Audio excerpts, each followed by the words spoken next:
क्या बोलती पब्लिक याच्या माध्यमातून आपण पाहणार आहोत येणाऱ्या निवडणुकीमध्ये तरुणांचे काय मत आहे, त्यांना नगरसेवक नेमका कसा हवाय।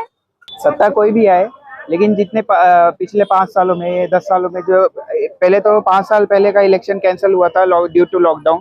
तो जितने भी विकास हो गए हैं अभी डिले हुआ है, जैसे रोड के काम में, ये सड़कों के काम में, और पानी की जो भी समस्या है आसपास के लोगों को, रहने वालों को, वो चीज दूर हो जाए, ऐसी ऐसी सरकार आनी चाहिए बस।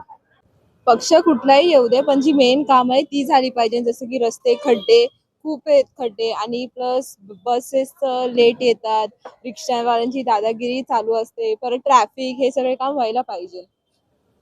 निवडणुका कशाही असू देत, कोणीही सिलेक्ट होऊन दे, ज्या प्रकारे मला वाटतंय बहुधा बीजेपी सिलेक्ट होऊ शकतं।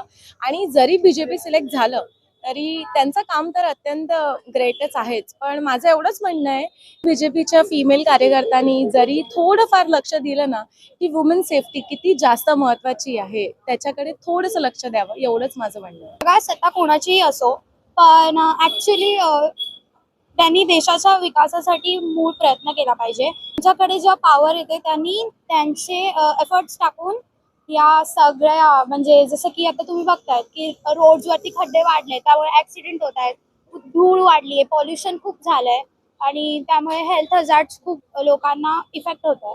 वरतून पाईपलाईन्सचे प्रॉब्लेम्स, पाणी नाही आहे, पाणी बचत नाही होते, पाण्याचे प्रॉब्लेम्स सुरू आहेत। वरतून गोरगरिबी खूप वाढलेली आहे, त्यासाठी आपण प्रयत्न केले पाहिजेत आणि त्यांनी ते विकसित केले पाहिजे।